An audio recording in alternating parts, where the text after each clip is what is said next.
I'm motivated by fear. Fear of fear. I hate being scared to do something. It's very simple. This is what I believe, and I'm willing to die for it. Yeah. Period. You can't be scared to die for the truth. The truth is the only thing that's ever going to be constant. And you can't fear what might happen to you if you were to tell the truth. Because what happens to you if you don't tell the truth is worse than telling the truth will ever be. The first step before anybody else in the world believes it is you have to believe it. There's no reason to have a plan B because it distracts from plan A. And I think psychologically, the advantage that gives me over a lot of people that I have been in competition with in different situations is it's difficult to take the first step when you look how big the task is. The task is never huge to me. It's always one brick. I believe, and I learned very young, that you don't try to build a wall. You don't set out to build a wall. You don't say, I'm going to build the biggest, baddest, greatest wall that's ever been built. You don't start there. You say, I'm going to lay this brick as perfectly as a brick can be laid. There will not be one brick on the face of the earth that's going to be laid better than this brick that I'm going to lay in this next 10 minutes. Yeah. And you do that every single day. And soon you have a wall. And soon you have a wall. I've never really viewed myself as particularly talented. Where I excel is ridiculous, sickening work ethic. You know, while the other guy's sleeping, I'm working. While the other guy's eating, I'm working. The separation of talent and skill is one of the greatest misunderstood concepts for people who are trying to excel, who have dreams that want to do things. Talent you have naturally. Skill is only developed by hours and hours and hours of beating on your craft. I always knew that I could work hard enough. There wasn't an issue with discipline, or there wasn't an issue with the ability to sacrifice or the willingness to sacrifice. There's no easy way around it. No matter how talented you are, your talent is going to fail you if you're not skilled. Mm-hmm. You know, if you don't study, if you don't work really hard and dedicate yourself to being better every single day. Mm-hmm. This one year, my father had his shop, and he decided for whatever reason that he wanted a new wall on the front of his shop. So he tore down probably about 16 feet high and probably about 30 feet long. He just completely tore the wall down, and my brother and I had to dig a 6-foot hole. We for the foundation. For the foundation. Right. We would mix in the concrete by hand. A year and a half. We were building this wall for a year and a half. Every day after school, we would come and mixing concrete, putting it in the hole, doing it. And it was just myself and my little brother. And I remember standing back, looking at that wall, saying, there's going to be a hole here forever. A year and a half later, we laid the final brick. And my father stood back with my brother and I know he planned this. He says he didn't, but I know he had been planning this and writing this for his for the past 2 years. But we stood back, we looked at the wall, and he looked at me and my brother and said, "Don't y'all never tell me that you can't do something," and walked into the shop. As a child, my parents always told me you could be whatever you want to be, you could do whatever you want to do.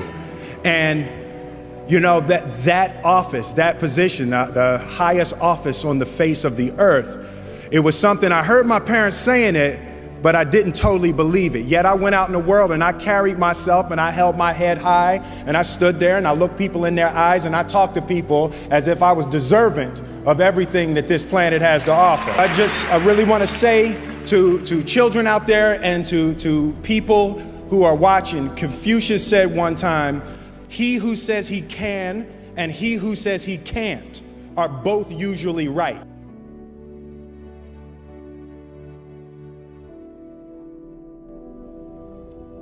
having the opportunity to study greatness. Anytime you have that opportunity, there are certain intricacies that will make clear who you are. It becomes that much more clear who you are. The definition of who I am is very clear to me, and it also redefines who I want to be, in that I know for a fact that I'm stronger than I thought I was. You know, you can't help but ask yourself the question, what would I do if I was in Muhammad Ali's shoes? I'm not the best at anything. You know what I mean? Eddie Murphy is funnier than I'll ever be. Denzel is more powerful than I'll ever be. I think that my strength is I can do everything well. You know, I can do a little bit of everything, and that's what I concentrate on to be my strength. I'll never be able to compete with Denzel. I enjoy connecting with people and ideas, and you know, I have a mission statement. So every year for probably the past 10 years, I've worked out a mission statement for myself. And for the last few years, the mission statement has stayed the same, and it's been improve lives, right? So when I go into something, I'm looking for how the quality of this piece could potentially improve lives. But it's all along the way. It's when you make the movie and how you're interacting with people in the process. And the concept of improving lives runs through the center of everything I do. And then I realized that the way to improve lives is to continually improve yourself, right? So with that, every morning when I get out of the bed, I haven't fixed everything in the world yet, so there's always something to do. I want my life, I want my work, my family, I want it to mean something. If you are not making someone else's life better, then you're wasting your time. You know, like your life will become better by making other lives better.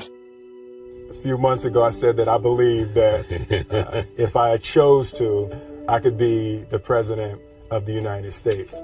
And I think as I've had a chance to intellectualize why I said that. Yeah. And I think that there's a certain delusional quality that all successful people have to have. You have to believe that something different than what has happened for the last 50 million years of history. You have to believe that something different can happen. The one thing that I truly tried to communicate in the interpretation of Ali is the complex simplicity of greatness. And how greatness is not this wonderful, esoteric, elusive, God-like feature that only the special among us will ever taste. You know, it's something that truly exists in all of us. Loss is bound to joy. Like pain and suffering are bound to joy. The being able to survive something is actually a big part of being able to find that next wave of joy. You appreciate smaller things. I hated being scared, that I didn't want to even take the meeting. I just hated that being scared to do something. And I think what developed in my early days was the attitude that I started attacking things that I was scared of.